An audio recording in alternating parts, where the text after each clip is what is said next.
बिस्मिल्लाहिर्रहमानिर्रहीम अस्सलाम वालेकुम। आज के नेक्स्ट लेक्चर में हम देखते हैं टाइप्स ऑफ कम्युनिकेशन। कम्युनिकेशन की कौन कौन सी टाइप्स हैं। तो आज के कंटेंट में हम स्टडी करेंगे टाइप्स ऑफ कम्युनिकेशन। कम्युनिकेशन की बेसिक 4 टाइप्स है: formal, informal, interpersonal, non verbal communication. तो ये टाइप्स ऑफ कम्युनिकेशन की जो हमारे पास डायग्राम है हम इससे देख सकते हैं कि कम्युनिकेशन की 4 टाइप्स हैं, जिसमें फॉर्मल कम्युनिकेशन को सब 3 कैटेगरीज में डिवाइड किया गया है, जिसमें horizontal communication, vertical communication and diagonal communication आ जाती है। सेकेंड टाइप आ जाती है इनफॉर्मल कम्युनिकेशन।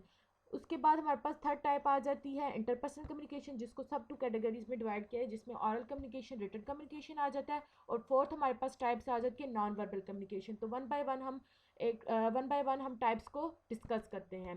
सबसे पहले हमारे पास आ जाती है formal communication. Formal communication means the communication which travel through the formally established channels. ऐसी कम्युनिकेशन जो कि फॉर्मली डिज़ाइन की जाती है, जैसे कोई अथॉरिटी, जैसे कोई ऑर्गेनाइजेशन डिज़ाइन करती है, उसको हम फॉर्मल कम्युनिकेशन कहते हैं।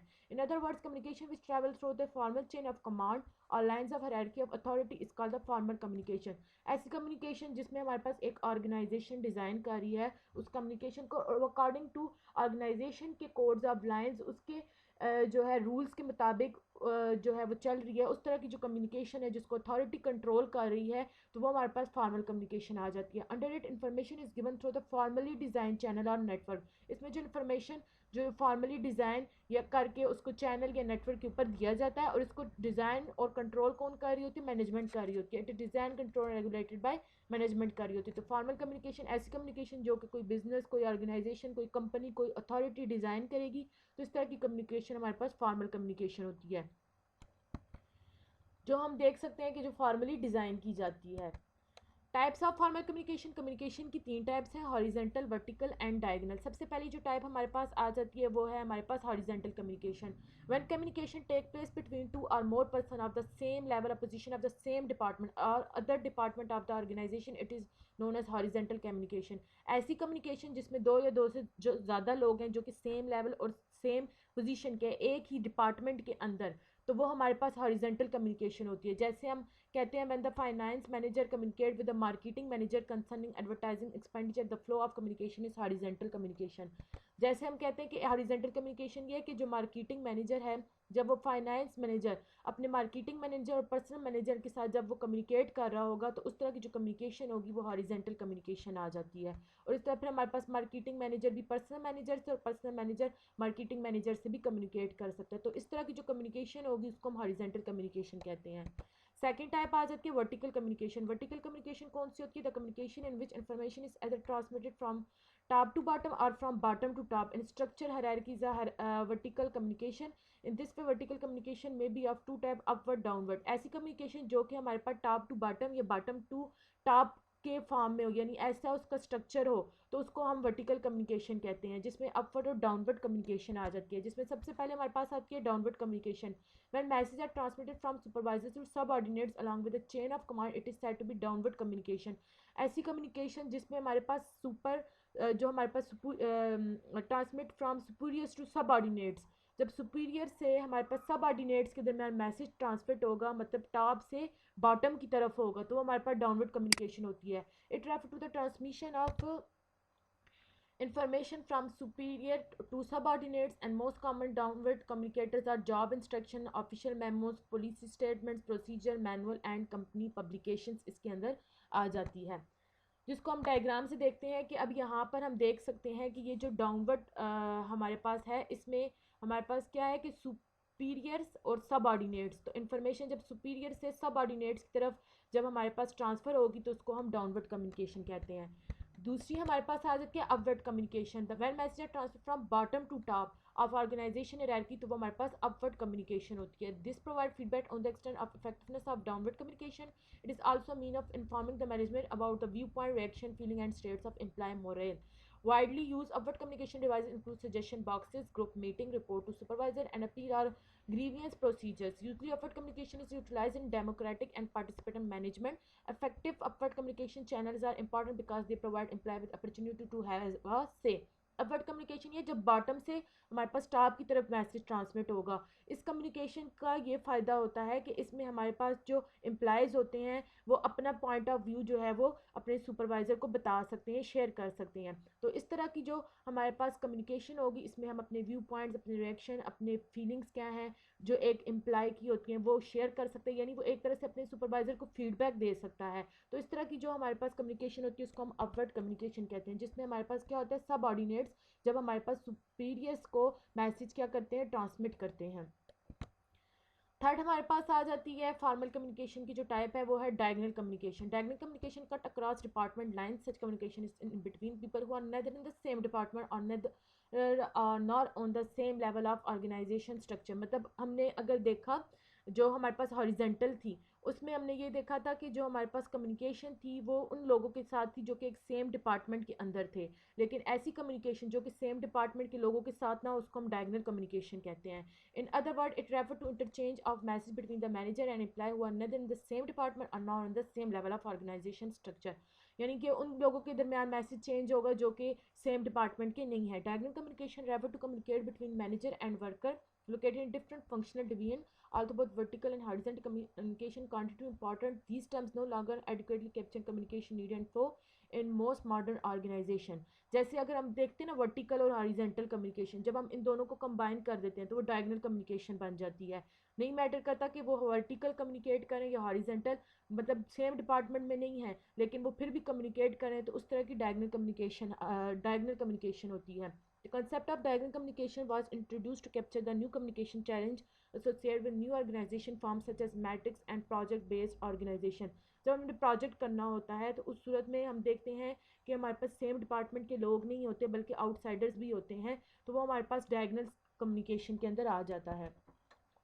सेकंड टाइप जो हमारे पास आ जाती है कम्युनिकेशन की टाइप में वो है informal communication. Informal communication refer to the communication which take place on the basis of informal relation between the member of a group, जिनके दरमियान में इनफॉर्मल रिलेशन होंगे, यानी जिनको कोई ऑर्गेनाइजेशन, कोई अथॉरिटी जो है हायर नहीं करी बल्कि उनके दरमियान जो रिलेशन है वो इनफॉर्मल है। It is personal communication in nature and not a positional communication, जिसमें पर्सनल कम्युनिकेशन है, not a positional communication. It does not flow along with the formal lines of authority or formal chain of command. Even it is not regulated by formal rules and procedures। जो कि formal lines of authority जिस को ये formal rules नहीं होंगे, इसके अंदर ना फॉर्मल चेन ऑफ कमांड्स होंगी बल्कि ये इनफॉर्मल होगी। Normally, member of informal group use this form of communication in order to share their idea, view, opinion, and other information. There is a lack of official instruction for communication. It is not controlled and designed by formal organization structure, so it is not used to communicate formal message।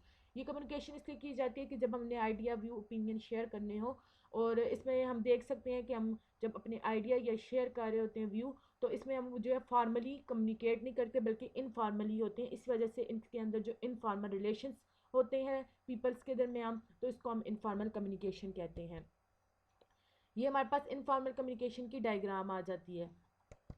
Next आती है हमारे पास interpersonal communication. जो third type communication की है वो interpersonal है, जो कि हमने लेवल्स में भी डिस्कस किया होगा कि जब हमारे पास दो या दो से ज़्यादा पार्टिसिपेंट, एक सेंडर एक रिसीवर, हमारे पास इन्फॉर्मेशन को एक्सचेंज कर रहा होता है। तो interpersonal communication is the sharing of information between two और more people face to face through any other direct channel. Since communicating party get face to face, so it is two-way communication. Very simply, manager and supervisor give direction and guidance to their subordinate. The presence the common example of interpersonal communication। interpersonal communication can be oral or written। मतलब ऐसी communication जिसमें हमारे पास two way communication होगी, sender receiver होगा और हमारे पास आपस में मैसेज एक्सचेंज हो रहा होगा। तो इसकी दो टाइप्स हैं, ऑरल कम्युनिकेशन और written communication. When message is express through the words of mouth और spoken words, it is said to be oral communication. नाम से जाहिर है कि जब हमारे पास थ्रू वर्ड्स हमारे पास क्या होगी, कम्युनिकेशन होगी, तो उस तरह की कम्युनिकेशन को हम ऑरल कम्युनिकेशन कहेंगे। It may take place other face to face conversation और through any electronic mode such as telephone, cellular phone, intercom etcetera. In oral communication, source of message that is sender gives the information through oral means by speaking. This means of communication is more reliable because sender can get feedback quickly। अब oral communication में हम देखते हैं कि हम spoken words होते हैं, हम orally जो है वो क्या कर रहे होते हैं, कम्युनिकेट कर रहे होते हैं। जैसे हम टेलीफोन की एग्जांपल ले लेते हैं, जब हम टेलीफोन पे बात कर रहे होते हैं उसमें सेंडर क्या कर रहा होता है, स्पीक कर रहा होता है, और इसका रिसीवर भी स्पीकिंग पे होता है। तो दोनों जो है वो आपस में जो थ्रू वर्ड्स कम्युनिकेट कर रहे होते हैं, तो ये इन्फॉर्मेशन हमारे पास जो होती है ये कम्युनिकेशन रिलायबल होती है, क्योंकि इसमें उसको सेंडर को जो है वो रिलायबल फीडबैक मिल जाता है। रिटन कम्युनिकेशन थ्रू वर्ड्स, जब हम एक्सप्रेस करेंगे तो वो रिटन होगी। तो when message express through written words, तो वो हमारे पास रिटन कम्युनिकेशन होती है। It may be express even through groups, chart, diagram, picture, with or without words. In this form of communication, information is shared to the receiver by writing or drawing. It is the formal means of communication. Normally, information that should be kept for long time for future reference are transmitted by means of written communication. अब written communication हमने बताया कि through words जब हम क्या करेंगे, communicate करेंगे, तो वो हमारे पास written communication हो जाती है। अब इसमें क्या होगा कि हम रिसीवर को जब भी कोई इन्फॉर्मेशन शेयर करेंगे तो वो रिटन फॉर्म में होगी, और इस इंफॉर्मेशन, ये जो कम्युनिकेशन होती है इसको फॉर्मली डिज़ाइन किया जाता है, मतलब इसके रूल्स होते हैं, ग्रामर को देखा जाता है, स्पेलिंग को देखा जाता है, उस मुताबिक इस कम्युनिकेशन को किया जाता है। इंटरपर्सनल कम्युनिकेशन के अंदर हमने दो तरह की कम्युनिकेशन देखी है, जिसमें एक रिटन है और एक हमारे पास ऑरल आ जाती है। फोर्थ हमारे पास जो कम्युनिकेशन की टाइप है वो है नॉन वर्बल कम्युनिकेशन। नाम से ज़ाहिर है जो कि वर्बली नहीं होगी, जो कि हमारे पास क्या होगी, पोस्चर, हमारे बॉडीज़ की पोजीशन, मूवमेंट के थ्रू होगी, तो वो वाली नॉन वर्बल कम्युनिकेशन आ जाती है। कम्युनिकेशन थ्रू पोस्चर और gesture of body parts is known as the gestural और नॉन गेस्ट्रल और नॉन वर्बल कम्युनिकेशन। कि नॉन वर्बल कम्युनिकेशन को हम गेस्चर या नॉन गेस्चर भी कहते हैं, क्योंकि हमारे पास हमारे बॉडी के जो गेस्चर्स होते हैं, बॉडी के जो पार्ट्स होते हैं, उसके थ्रू हम कम्युनिकेट करते हैं। It is a mode of communication in which anything other than words may be use to transmit message from one person to another. In other words, the communication of information by means of facial expression, body movement, physical contact, gesture, etc. is called non-verbal communication. यानी हमारे face के expression के, हमारे physical contact, हमारी body movement के साथ जो हमारे पास कम्युनिकेशन जब हम कर रहे होंगे तो वो हमारे पास नॉन वर्बल कम्युनिकेशन होती है। It is the communication in which neither written or oral means are used. It is often used to encourage the subordinate like shaking hands, blinking eyes, smiling, clapping, etc. एक business हमने presentation दी, जब हमारी presentation complete होगी, हमने जो है क्या अपने जो सब ऑर्डिनेट्स हैं उनके साथ हैंड शेक किए, हमने उन्हें कहा कि उनको इनकरेज किया, उनको हमने बताया कि उन्होंने क्या किया, गुड किया। तो इस तरह की हम जो हैंड शेक करके उनको इंकरेजमेंट दे रहे हैं, वो जो हमारे पास कम्युनिकेशन है वो नॉन वर्बल कम्युनिकेशन है, और it is the most powerful mean of communication. और good manager always use this type of communication frequently whenever, जब इसकी क्या होती है, नीड होती है, नेसेसरी होती है, तो ये हमारे पास नॉन वर्बल कम्युनिकेशन आ जाती है, जिसमें हमारे पास हम जो है through facial expression, body movement देते हैं। इस डायग्राम में हम देख सकते हैं कॉन्फिडेंस, रिलैक्स, ट्रस्टवर्थी, स्ट्रेंथ, यानी हम नॉन वर्बली जो है वो कम्युनिकेट कर रहे हैं। तो आज के लेक्चर में हमने कम्युनिकेशन की टाइप्स देखी हैं, जिसमें सबसे पहले टाइप्स हमारे पास आ जाती है फॉर्मल कम्युनिकेशन। फॉर्मल कम्युनिकेशन जिसमें हमने फॉर्मल कम्युनिकेशन की टाइप्स देखी हैं। हॉरिजेंटल कम्युनिकेशन, वर्टिकल कम्युनिकेशन जिसमें हमने वर्टिकल में फर्दर डाउनवर्ड और अपवर्ड कम्युनिकेशन देखी है। और थर्ड हमने फॉर्मल की टाइप देखी है डायगोनल कम्युनिकेशन। सेकंड हमने देखी है इनफॉर्मल कम्युनिकेशन। थर्ड हमने देखी है इंटरपर्सनल कम्युनिकेशन जिसमें हमने ऑरल कम्युनिकेशन और रिटन कम्युनिकेशन को डिस्कस किया। उसके बाद इंटरपर्सनल कम्युनिकेशन आ जाती है, और फोर्थ हमारे पास आ जाती है non verbal communication. Hope you all understand. Thank you.